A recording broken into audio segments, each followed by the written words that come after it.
Assalamualaikum warahmatullahi wabarakatuh. Kami dari kelompok 7 yang beranggotakan Fatmah, Marlina, Nurhani Falahiyah, Rahma Wulandari, Salmila Yanti, dan saya sendiri Atika Putri.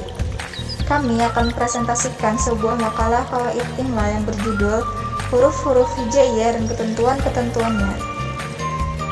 Baik, langsung saja pengertian huruf hijaiyah yang akan dijelaskan oleh Nurhani Falahiyah. Bismillahirrahmanirrahim. Di sini saya akan menjelaskan tentang pengertian hijaiyah. Istilah hijaiyah itu sendiri diambil dari istilah asal bahasa Arabnya, yaitu al-hijaiyah. Ia berakar dari kata haja yuhiju hija, yang bermakna mengeja atau ejaan. Jadi, bisa kita pahami bahwa huruf hijaiyah merupakan huruf dasar dalam ejaan, pembentukan kata, dan kalimat dalam bahasa Arab. Singkatnya, huruf hijaiyah adalah sesuatu yang wajib diketahui oleh semua umat Islam. Di luar posisinya sebagai unit terkecil dalam bahasa Arab, huruf hijaiyah menjadi syarat utama agar kita bisa membaca Al-Quran.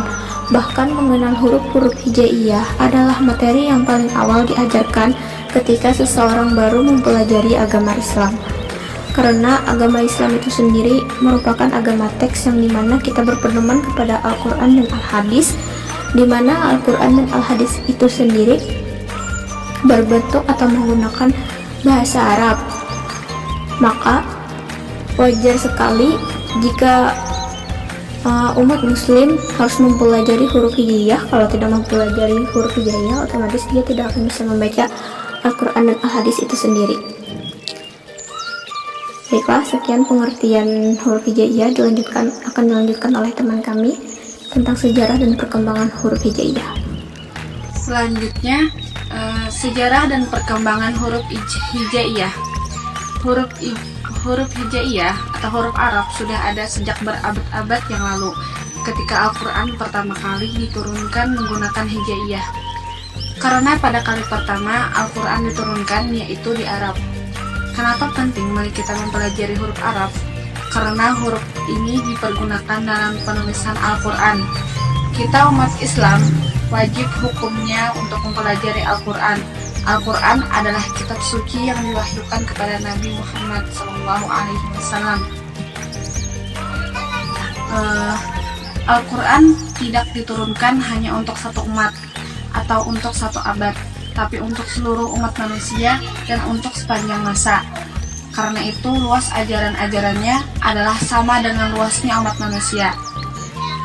Huruf ini banyak dipakai di Timur Tengah, berdasarkan kutipan dari situs internet dengan narasumber Kiai Abdul Ghafur bahwa setiap huruf hijaiyah itu ada penjaganya, yaitu para malaikat dan sirullah. Seluruh huruf hijaiyah itu bermula dari alif. Huruf alif bermula dari hamzahnya, dan selanjutnya bermula dari titik. Kemudian atas kasyfi dan ilhami, para sufi itu diberi kemampuan merangkai mifik, atau dalam istilah sehari-hari biasa disebut dengan rajah. Perkembangan berikutnya, susunan mifik itu bisa muncul sebagai khadam atau penjaga, bisa jin dan bisa malaikat. Munculnya khadam atau penjaga, penjaga dan malaikat itu disebabkan oleh dua hal.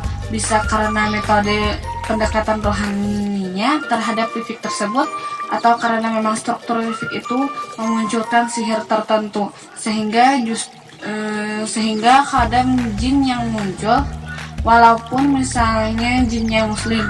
Huruf-huruf hijaiyah adalah rahasia nama Allah, dan sesungguhnya huruf itu adalah asma-asma Allah Subhanahu wa ta'ala. Masing-masing huruf itu memiliki titik-titik organik di dalam jiwa spiritual kita, dan ibarat bintang-bintang bercahaya yang menerangi alam langit jiwa kita. C. Jumlah huruf hijaiyah. Ada 3 macam perhitungan berbeda terkait dengan jumlah huruf hijaiyah, yaitu 28, 29, dan 30. Pada hakikatnya, ketiga macam perhitungan tersebut hanya didasarkan pada menghitung huruf tertentu sebagai satu huruf yang mandiri atau memasukkannya. Sebagai bagian huruf yang lain, jika mengambil huruf terbanyak, maka jumlah keseluruhan huruf hijaiyah adalah 30 huruf. Dengan rincian alif, ba, ta, sa, jim, ha, kho, dal, zal, ro, zai, sin, shin, sod, bod, po, zo, ain, ghain, qaf, kaf, lam, mim, nun, waw, ha, lam, alif, hamzah, dan ya. Adapun perhitungan yang mengatakan jumlah huruf hijaiyah sebanyak 29 huruf adalah dengan mengeluarkan huruf lam alif sebagai sebuah huruf mandiri. Huruf tersebut dianggap hanya sebagai gabungan antara huruf lam dan huruf alif. Di sisi lain, perhitungan 28 huruf disebabkan oleh adanya anulir satu huruf lagi, yaitu dengan menghitung huruf alif dan hamzah sebagai satu huruf yang sama. Namun pertimbangan ini agaknya kurang tepat karena kedua huruf tersebut memiliki beberapa kriteria tersendiri yang tidak dapat digantikan satu sama lain.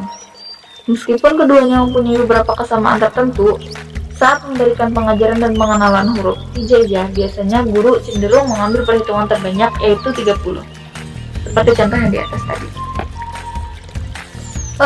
Huruf hijaiyah bersambung dan tidak bersambung. Dalam penulisannya, huruf hijaiyah memiliki perbedaan mendasar dengan penulisan huruf abjad Latin. Jika penulisan huruf Latin selalu dalam keadaan terpisah-pisah satu sama lain, huruf Arab memiliki ketentuan yang lebih rumit dari sisi tersambung atau terpisahnya dengan huruf lain dalam sebuah kata yang sama. Huruf-huruf hijaiyah terbagi menjadi dua. Yang pertama, huruf yang disambung dengan huruf sebelumnya dan sesudahnya. Huruf semacam ini ditulis secara tersambung dengan huruf berikutnya jika ia berada di awal kata. Dapat disambungkan dengan huruf sebelumnya dan sesudahnya jika ia berada di pertengahan kata, dan bisa disambung dengan huruf sebelumnya jika ia berada di akhir kata. Huruf-huruf tersebut adalah main, zo, po, dol, do, po, shin, sa, kho, ha, jim, sa, ta, da, ya, he, nun, mim, lam, kaf, qaf, ra, dan ghain. Yang kedua, huruf yang tidak dapat disambungkan dengan huruf sesudahnya. Huruf semacam ini tidak dapat disambungkan dengan huruf sesudahnya. Akan tetapi ia dapat disambung dengan huruf sebelumnya jika berada di pertengahan atau akhir kata. Huruf-huruf tersebut adalah wa, zai, ro, za, dal, dan alif. F. Mengajarkan huruf hijaiyah kepada anak.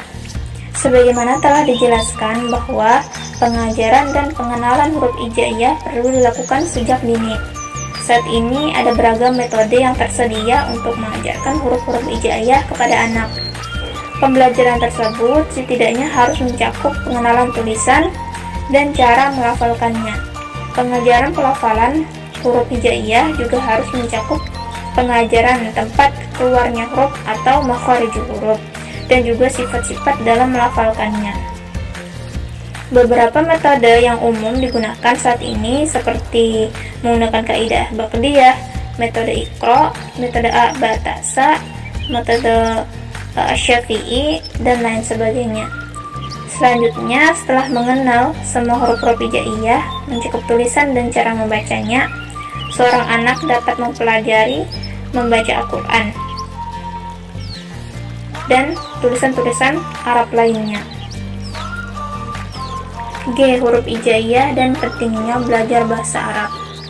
Pembelajaran bahasa apapun di dunia haruslah dimulai dari unit terkecil, yaitu mengenal aksara penulisannya, karena ini adalah tahap dasar dalam mempelajari suatu bahasa. Jadi, pembelajaran bahasa Arab pun dimulai dengan mengenal huruf-huruf hijaiyah, karena mengenal huruf hijaiyah adalah dasar dalam mempelajari bahasa Arab. Selain untuk kebutuhan mempelajari bahasa Arab, sisi yang paling penting dan utama dari mempelajari huruf hijaiyah tentu saja untuk bisa membaca Al-Quran, karena dasar dalam belajar Al-Quran adalah diawali dengan belajar atau mengenal huruf-huruf hijaiyah dan bisa membedakannya. Jika tidak bisa mengenal dan membedakan huruf hijaiyah, tentu saja seseorang itu tidak akan bisa dalam membaca Al-Quran. Maka diperlukannya dengan pengenalan atau bisa membedakan huruf-huruf hijaiyah tersebut. Baiklah, selanjutnya Ulun akan menjelaskan hukum-hukum bacaan huruf hijaiyah. Hukum bacaan huruf hijaiyah ada dua, yaitu hukum bacaan nun mati atau tanwin, dan yang kedua hukum bacaan mim mati. Sekarang Ulun akan menjelaskan hukum bacaan nun mati terlebih dahulu. Nun mati atau tanwin jika bertemu dengan huruf-huruf hijaiyah, hukum bacanya ada 4, yaitu izhar, idgham, iqlab, dan ikhfa. Izhar artinya jelas atau terang. Maksudnya, apabila ada nun mati dan tanwin atau tanwin bertemu dengan salah satu huruf khalqi, yakni a, ha, kha, a, gha, dan ha, maka dibacanya jelas atau terang. Kemudian idgham. Idgham ini terbagi menjadi dua, ada idgham bigunnah dan ada juga idgham bila gunnah. Idgham bigunnah maksudnya memasukkan atau meleburkan huruf nun mati atau tanwin ke dalam huruf sesudahnya dengan disertai dengung. Jika bertemu dengan salah satu huruf yang 4, yaitu nun, mim, waw, ya, maka dibacanya dengan dengung. Kemudian idgham bila gunnah, yaitu memasukkan atau meleburkan huruf nun mati atau tanwin ke dalam huruf sesudahnya tanpa disertai dengung. Jika bertemu dengan huruf lam atau ra, maka tidak disertai dengung. Kemudian iqlab. Iqlab artinya menukar atau mengganti. Maksudnya, apabila ada nun mati atau tanwin bertemu dengan huruf ba, maka cara membacanya dengan menyuarakan atau merubah bunyi nun menjadi suara mim dengan merapatkan dua bibir serta mendengung. Yang terakhir, ikhfa. Ikhfa artinya menyamarkan atau tidak jelas. Apabila ada nun mati atau tanwin bertemu dengan salah satu huruf ikhfa yang 15, maka dibacanya samar-samar, antara jelas dan tidak, atau antara izhar dan idgham, dengan syarat mendengung. Kemudian yang kedua, hukum bacaan mim mati. Mim mati bila bertemu dengan huruf hijaiyah, maka ada 3 hukum, yaitu ikhfa syafawi, idgham mimi, dan izhar syafawi. Ikhfa syafawi apabila mim mati bertemu dengan ba, maka cara membacanya harus dibunyikan samar-samar di bibir dan didengungkan. Idgham mimi apabila mim mati bertemu dengan mim, maka cara membacanya adalah seperti menyuarakan mim merangkap atau ditasydidkan dan wajib dibaca dengung. Idgham mimi disebut juga dengan idgham mithlain atau mutamathilain. Yang terakhir, izhar syafawi. Apabila mim mati bertemu dengan salah satu huruf hijaiyah selain huruf mim dan ba, maka cara membacanya dengan jelas di bibir dan mulut tertutup. Sekian presentasi dari kami. Salah khilaf mohon maaf. Syukran wa afan. Assalamualaikum warahmatullahi wabarakatuh.